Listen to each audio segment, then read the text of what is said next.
In this video, this is a basic introduction to moments. We're going to explain what a moment is and how we calculate a moment.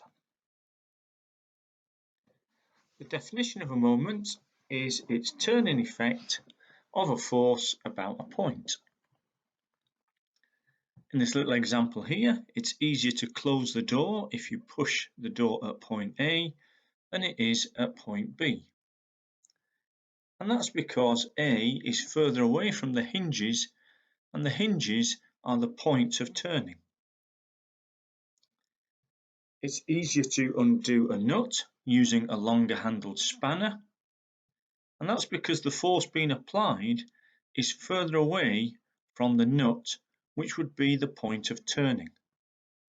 So we can see that the distance away from the point of turning is important in a moment.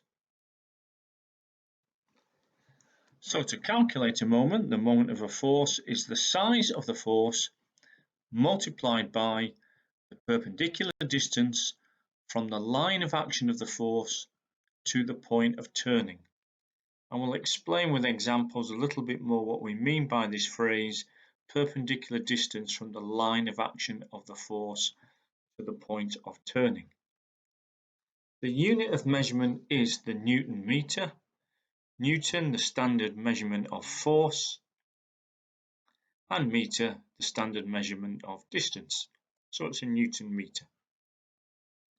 In the example of the long-handled spanner, if the spanner handle is 0.2 meters long and you apply a 10 Newton force at the end, then the turning effect of this force is 10 times 0.2, and that's 2 Newton meters. Sometimes when we're presented with a force, we need to find the perpendicular, and sometimes it's not easy to see exactly where the perpendicular is. So here's how I'll show you how to find the perpendicular. So suppose P is the point we are taking moments about, and this is the line of action of the force. So remember, we want the perpendicular from this line of action to the point P. If we place a ruler on our force such that this measurement here, which is measuring 7 centimeters as we can see, that little line there runs along the line of action of the force. What that must mean is the edge of the ruler, which is always perpendicular to these lines. It must be that the edge of the ruler is now perpendicular to this blue force. So it's perpendicular to the line of action of the force.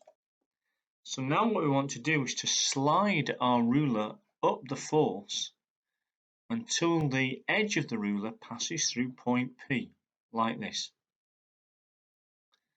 So we can see now that the line of action of the force still runs over that 7 centimeter marking, which means this edge is at 90 degrees to the force, and now the line of action, or the perpendicular, passes through the point P. So this is the distance that we want.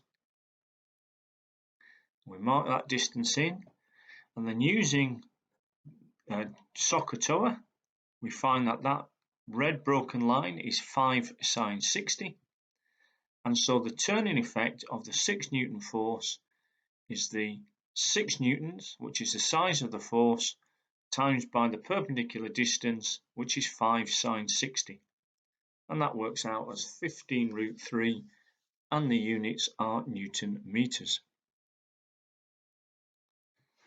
So here's an example taken from the textbook. We're trying to find the result of these three forces about the point P. Well, the easiest force to start with is the 6 Newton force, because that's acting vertically downwards. So we've got automatically the line of action of the force, and then that is at 90 degrees to the line of action, and it passes through the point P. So this 3 meters is the perpendicular distance from the line of action from the force to the point P. That means and it's turning anti-clockwise, and so the moment is 6 newtons times 3 meters, which is 18 newton meters. For the 5 newton force, we want the line of action which is perpendicular from the line of action of the force to the point P. So that is a clockwise turning effect, so that's a clockwise moment. We place our ruler so that this is in line with the 5 newton force, and therefore the edge is perpendicular to the line of action of the force. We can see now it's passing through point P, so we mark on the distance, and that distance is 4 sine 80, which means the total clockwise moment from that 5 newton force is 5 newtons times 4 sine 80, and that works out as 19.69 etc. newton meters. There's one more force, and that's the 4 newton force. Once again, we want the perpendicular from the line of action of the force which passes through the point P. So we put our ruler,